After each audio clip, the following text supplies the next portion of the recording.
મિત્રો, ત્રણ વસ્તુ એવી છે કે જે સત્ય પણ છે અને તે વગણ મુહૂર્તે પણ થાય છે.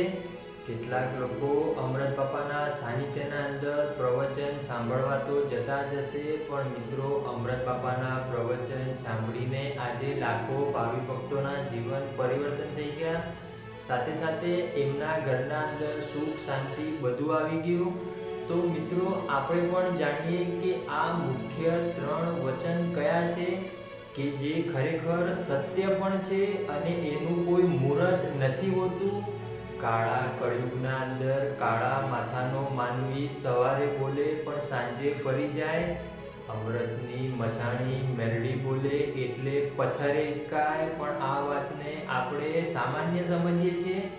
મિત્રો, ત્રણ જ વસ્તુ એવી છે દુનિયાના અંદર કે જેને ક્યારેય મુહૂર્તની જરૂર નથી પડતી. તો સૌપ્રથમ તમને હું જણાવું કે જન્મ.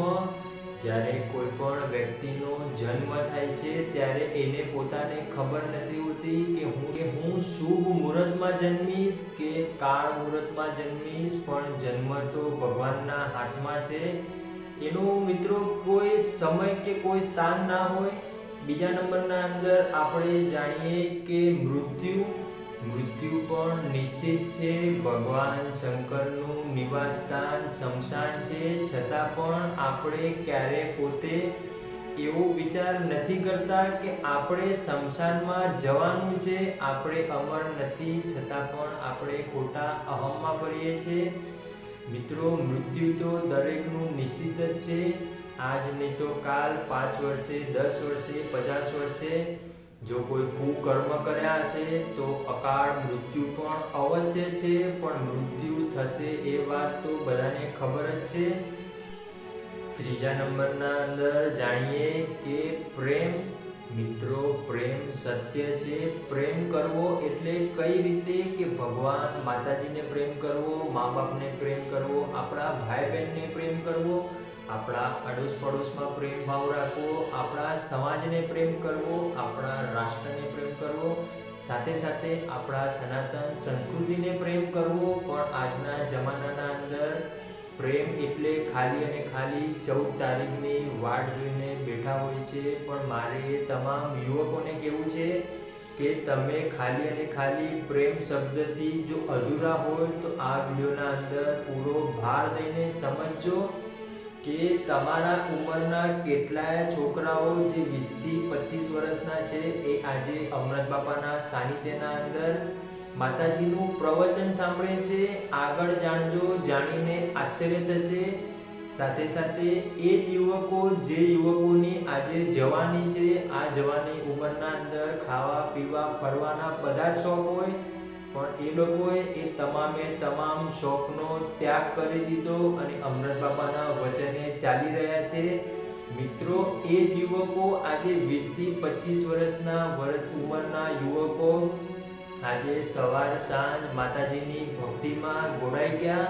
સાથે સાથે પોતે સવાર સાંજ માતાજીનું 10 મિનિટ નામ સ્મરણ કરશે.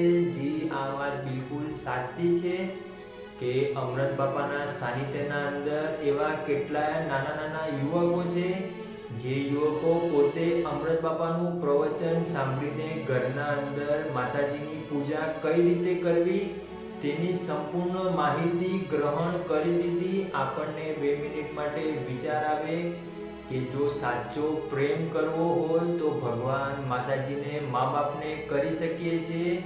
પણ આજનો યુવાન ડૂબતો જાય છે, અંધકારમાં ડૂબતો જાય છે, મોહમાયામાં ડૂબતો જાય છે, હઠમાન ઈર્ષામાં ડૂબતો જાય છે, કામ ક્રોધ લોભમાં ડૂબતો જાય છે. તો મારે એ તમામ યુવકોને કહેવું છે કે તમે જો સવાર સાંજ માતાજીનું નામ સ્મરણ કર્યું હશે, માતાજીના જોડે લાડ લાડ્યા હશે, માતાજીને પ્રાર્થના કરી હશે, તો તમને ક્યારેય જીવનના અંદર દુઃખ નહીં આવે.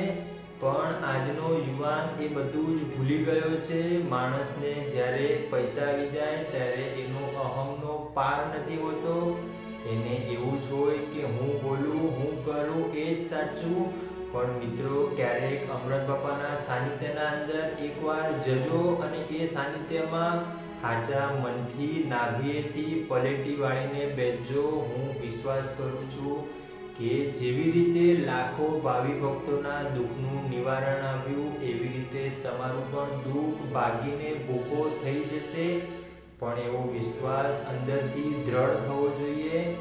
ખાલી અને ખાલી આપણે વેલેન્ટાઇન ડેના દિવસે પ્રેમ ભાવ રાખીએ અને બીજા દિવસે આપણે ઘરના અંદર કે આપણા અરસપરસમાં કે આપણું જે મનગમતી વ્યક્તિ હોય, જો એના જોડે વાણીએ કરીને મીઠાશ ના રાખી હોય, અશબ્દ વાણીનો પ્રયોગ કર્યો હોય, આપણે હઠમાન ઈર્ષાથી પર થઈ ગયા હોય, તો આપણને 2 મિનિટ માટે વિચાર કરવાનો કે મારી ઉંમરના એવા કેટલા યુવાનો છે જે યુવાનો આજે આધ્યાત્મિકમાં જોડાઈ ગયા અને પોતાનું જીવન સફળ બનાવી દીધું.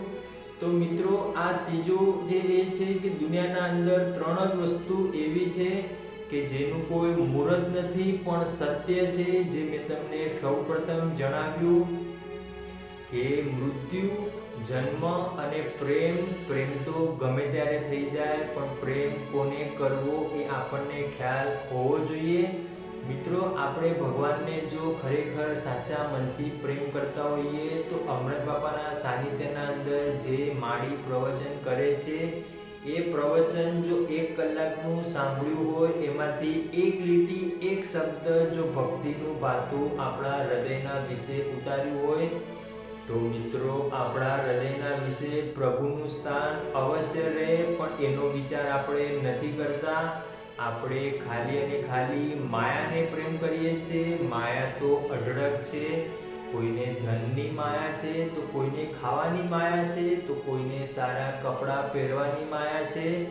મિત્રો, સાંસારિક જીવનના અંદર માયામાં રહેવું એ ગુનો નથી. નાનો મોટો સંકલ્પ તો દરેકને થાય કે હું પોતે મનુષ્ય છું, તો હું પણ સારા કપડાં પહેરું, સારી એવી ગાડીમાં ફરું, સારા એવા ચશ્મા પહેરું, સારો એવો સેન્ટ લગાવું.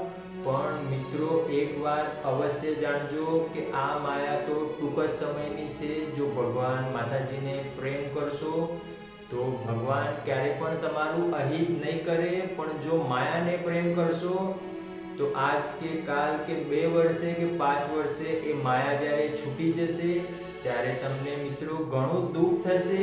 એ દિવસે તમને પશ્ચાતાપ કરવાનો પણ સમય નહીં મળે.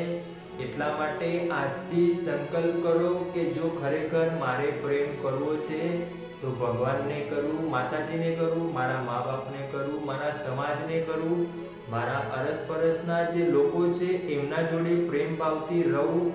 તો પણ આ 14 તારીખ જે છે એ સાચા મનથી ઉજવી ગઈ એવી રીતે પણ આપણે માની શકીએ. પણ આપણે મુખ્ય અમૃત બાપાના સાનિધ્યની વાત કરવાની કે અમૃત બાપાના સાનિધ્યના અંદર એવો એક ભક્ત નથી કે જેનું કામ ના થયું હોય. બધા ભક્તોનું કામ થયું જ છે. મિત્રો, પણ કેટલાક લોકો કમ્પ્લેન્ટ કરે છે કે અમે 2 રવિવારથી માતાજીના સાનિધ્યમાં જઈએ તો છે, પણ શું મારી પ્રાર્થના સાંભળશે?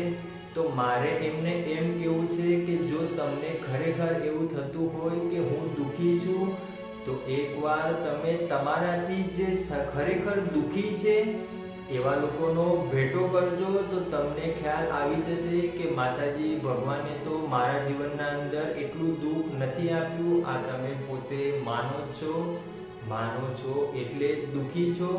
તો મિત્રો, આપણે જાણી લીધું કે આ દુનિયાના અંદર 3 જ વસ્તુ જે સત્ય પણ છે અને એનું કોઈ મુહૂર્ત નથી હોતું. તો આ 3 વસ્તુ જો આપણને ખબર હોય, આ 3 વસ્તુનો આપણને ખ્યાલ હોય, તો આપણે ખોટા અહમમાં ના પડવું જોઈએ. જો તમે અમારી ચેનલમાં નવા હોય તો ચેનલને સબસ્ક્રાઇબ કરી વિડીયોને લાઈક કરવાનું ના ભૂલતા. ત્યાં સુધી જય માતાજી મિત્રો, રાજી રહેજો.